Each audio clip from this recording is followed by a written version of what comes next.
કમલેશ બોતા, પ્રાચાર્ય જિલ્લા શિક્ષણ અને તાલીમ ભવન. મારી સાથે મારા આજ કલા ઉત્સવના પ્રોજેક્ટ કોઓર્ડિનેટર સુનિલભાઈ યાદવ અને સ્થાનિક શાળા હાઈસ્કૂલના આચાર્ય શ્રી કિશનભાઈ ગઢવી છે.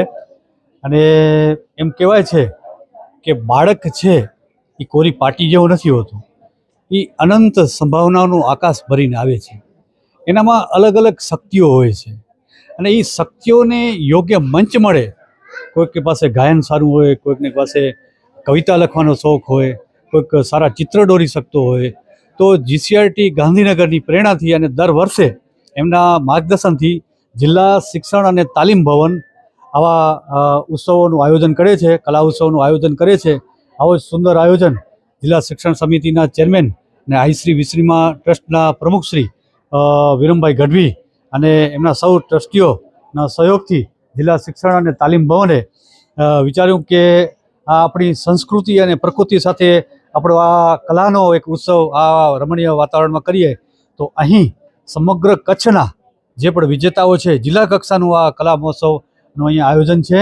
અને સુંદર મજાના આ બધા પોતપોતાની કલાઓ આજે રજૂ કરશે અને જે વિજેતાઓ બનશે એ ઝોનલ કક્ષાએ આગળ જશે. આપણે આશા રાખીએ છીએ કે આમાંથી જ આપણા સારા કલાકારો મળે અને કચ્છનું નામ રોશન કરે. સાદર નમસ્કાર. મારું નામ કિશન કે ગઢવી છે. હું સાંદીપની વિશ્વવિદ્યાલયનો અહીંયા આચાર્ય તરીકે મારી જવાબદારી છે. અને ખાસ કરીને હું આદરણીય મોતા સાહેબ અમારી સાથે અહીંયા ઉપસ્થિત છે, અહીંયા સુનિલ યાદવ સાહેબ ઉપસ્થિત છે, જે કલા ઉત્સવ આપણે અહીંયા આ વિશ્રી માતાજી શિક્ષણ સંકુલમાં આપણે યોજાવા જઈ રહ્યા છીએ. આમાં અવભાગ્ય છે અમારા ટ્રસ્ટના પ્રમુખ શ્રી અને જિલ્લા પંચાયતના ચેરમેન શ્રી આદરણીય વિરમભાઈ, એમનો પણ પ્રેરણા અને પીઠબળ આદરણીય મોતા સાહેબ જેઓ સતત આવા કાર્યક્રમો માટે અમને પીઠબળ પૂરું પાડતા રહે છે. તો એના જ ભાગરૂપે આજે આપણે વિશ્રી માતાજી સંકુલમાં મળ્યા છીએ. અમે ખાસ કરીને સાહેબશ્રીના એવા સૂચનો હતા કે આપણે ખાસ કરીને નિર્ણાયકો એવા રાખીએ જેથી કરીને વિદ્યાર્થીઓ જે જિલ્લા કક્ષાની સ્પર્ધાઓમાં ભાગ લઈ રહ્યા છે એમને ન્યાય મળે. અને સાથે સાથે અમે એ પણ જોયું કે આપણે વિદ્યાર્થીઓને પૂરતી વ્યવસ્થા જળવાય. તો આપણે આ જે કાર્યક્રમ કરવા જઈ રહ્યા છે એમાં અમે ખૂબ ખૂબ આભારી છે આદરણીય મોતા સાહેબનો. અને બસ આ કાર્યક્રમ સફળ બનાવીએ એવી આશા રાખું છું. સવારથી કરીને અત્યાર સુધી પ્રથમ સેશનમાં શું શું કાર્યક્રમો હતા અને પછીના સેશનમાં બીજા સેશનમાં શું શું કાર્યક્રમો થવાના? જી સાહેબ, મારી સમક્ષ અહીંયા આદરણીય સુનિલ યાદવ સાહેબ છે. એમને વિગતવાર સૂચના આ કાર્યક્રમ જ્યારે અમે સ્ટાર્ટ અપાવ્યો 10:30-11ની આસપાસ, તો ત્યારે આપણે કાર્યક્રમની ત્યાંથી સ્ટાર્ટિંગ કરાવ્યું છે. અને હવે પ્રસાદ લઈ અને સાથે સાથે હવે અલગ અલગ આમાં સ્પર્ધાઓ છે. ગાયન છે, વાદન છે, બાલ કવિ છે, ચિત્ર છે, એમ 4 સ્પર્ધાઓ છે. અને એમાં પ્રાથમિક, માધ્યમિક અને ઉચ્ચતર માધ્યમિક ત્રણેય વિભાગોના વિદ્યાર્થીઓ પણ આમાં ભાગ લઈ રહ્યા છે. તો આપણે સાથે એમનો સમય પણ સચવાય એ રીતે આપણે બધાને પેરેલલ રીતે આ બધી સ્પર્ધાઓ છે આપણે યોજવા જઈ રહ્યા છે. અને પ્રસાદનું પણ હમણાં આ જે બધું વ્યવસ્થાઓ છે એ ચાલી રહી છે અને આપણે કાર્યક્રમને આગળ વધારીએ છીએ. સાહેબ, આ કાર્યક્રમને સફળ બનાવવા માટે કોણ કોણ આમાં સક્રિય ભૂમિકા ભજવી રહી છે? મારી સમક્ષ અહીંયા આદરણીય અમારા બધાના વડીલ આદરણીય મોતા સાહેબ છે, એમની પ્રેરણા અને પીઠબળ અમને રહી. અને સાથે સાથે અમારા પ્રમુખ શ્રી વિરમભાઈ, જે જિલ્લા પંચાયત શિક્ષણ સમિતિના ચેરમેન છે, એમની પણ પ્રેરણા. અહીંયાના અમારા રાણસિંહ બાપા અને અમારા સમગ્ર ટ્રસ્ટીગણ, જેમનો સહયોગ અમને સતત મળતો રહે છે. અને વહીવટી સૂચનાઓમાં જ્યારથી અમે લગભગ આ કાર્યક્રમનું આયોજન કર્યું, લગભગ અમે 2 મહિનાથી અમારી આગોતરી આનું આયોજન હતો, એમાં સતત અમારી સાથે સહયોગી રહી આદરણીય સુનિલ સાહેબ આપણી સમક્ષ અહીંયા હાજર જ છે. તો એમનો સતત અમને સહયોગ મળ્યો જેથી કરીને આપણે આ કાર્યક્રમ છે અહીંયા સમગ્ર કચ્છ જિલ્લાનો આપણે કાર્યક્રમ અહીંયા કરી શક્યા છીએ. જી સર, सभी का साथ सहकार बहुत ही अच्छा रहा है. ये जो कार्यक्रम है ये मुख्यतः तो बच्चों के लिए है. बच्चों का सर्वांगीण विकास हो, इसके लिए जिला शिक्षण और तालीम भवन हमेशा प्रेरित रहते हैं और बच्चों को प्रेरणा भी देते हैं. बच्चे हर एक इवेंट में भाग लें, उसमें प्रोत्साहित हो और आगे जोन कक्षा के ऊपर या फिर जो राज्य कक्षा के ऊपर अपना बेहतरीन परफॉर्मेंस दे, इसके लिए हम सतत प्रयत्नशील रहते हैं. हम यही चाहते हैं कि हमारे जो जिला के बच्चे हैं वो लोग आगे बढ़ें और इन सब डिपार्टमेंट में अपना अच्छा नाम कमाएं. નમસ્તે, મારું નામ ચાવડા પરમેશ ઈશ્વરભાઈ. હું શ્રી યાદવ પ્રાથમિક કુમાર શાળા ધોરણ 8માં અભ્યાસ કરું છું. આજે તાલુકો ભચાઉ, આજે અમે અહીંયા જિલ્લા કક્ષા મુન્દ્રા, ત્યારે હું તબલામાં રહ્યો છું ત્યારે તેમાં અહીંયા આગળ આવ્યો છું. ત્યાં માટે તાલુકા કક્ષામાં અમે હોદ ગયા હતા, ત્યાં અમે પહેલો નંબર લીધો હતો. તે માટે અત્યારે અહીંયા અમે આવી ગયા છે. આજ આશ્રમ ખૂબ સરસ છે અને વ્યવસ્થા પણ ખૂબ સરસ છે. અસ્તુ જય હિન્દ, જય ભારત. ખરેખર આ જે બાળકો ભાગ લઈ રહ્યા છે એ એક ડાયમંડ છે. બધા તાલુકાના ડાયમંડ અહીં ભેગા થયા છે અને એમાંથી જે આગળ વધશે એ બધાને અમે શુભેચ્છાઓ આપીએ છીએ. બેન, શું કહેશો? બાળકો ઘણી ઘણીને ઇતર પ્રવૃત્તિઓમાં રસ લે, આવા આયોજનોમાં ભાગ લેવા માટે શું કહેશો? ઇતર પ્રવૃત્તિ ખરેખર ભણવાનો એક પહેલો સ્ટેપ ઇતર પ્રવૃત્તિ છે.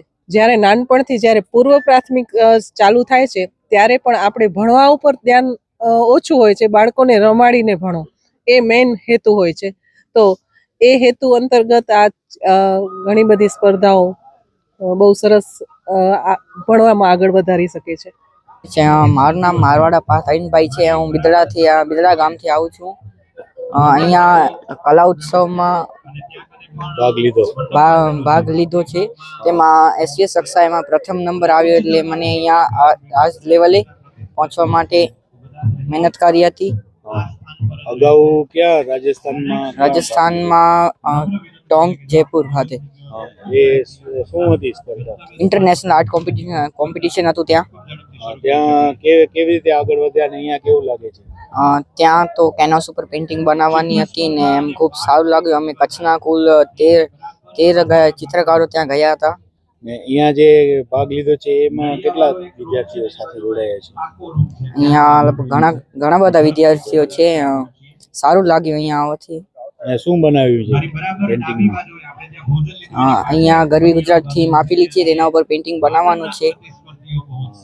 ને આગળ વધવામાં કોનો રોલ હોય છે મહત્વનો? આગળ વધવામાં અમારા માતા પિતા, વાલીઓનો રોલ હોય છે, કારણ કે તેઓ અમને સપોર્ટ કરે છે. કારણ કે શિક્ષકોનો પણ હોય છે, કારણ કે તેઓ અમને આગળ આવવા માટે પ્રયત્ન કરે છે કે અમારો દીકરો, અમારો વિદ્યાર્થી આગળ આવે, એમનું ભવિષ્ય સુધરે. નમસ્કાર, મારું નામ સુમરા સુબાના જાકબ છે અને હું ધોરણ 8માં અભ્યાસ કરું છું. હું લખપત તાલુકાની પ્રાથમિક શાળામાંથી આવી છું. અહીંયા ખૂબ જ સરસ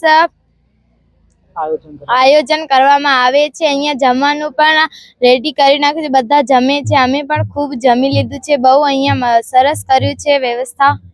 શું બનાવ્યું છે આજે? શેમાં ભાગ લીધો છે? ગાયન સ્પર્ધામાં. અને શું લાગે છે, નંબર આવશે?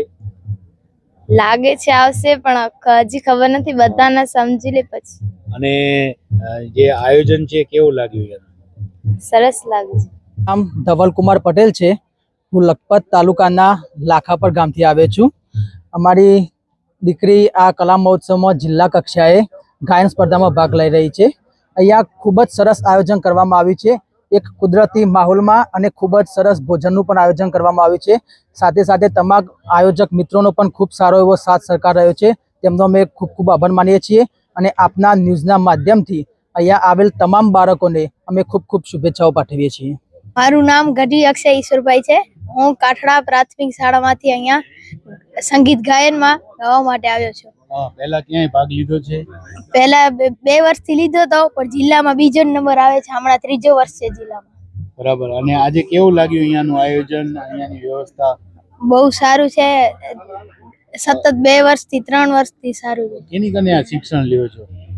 અમે મોહન સાહેબ એના પાસે. મોહન સાહેબ મહેનત કરે છે અને સાથે સાથે જે આગળ વધે છે બાળકો, એમાં કોને યશ જાય આનો?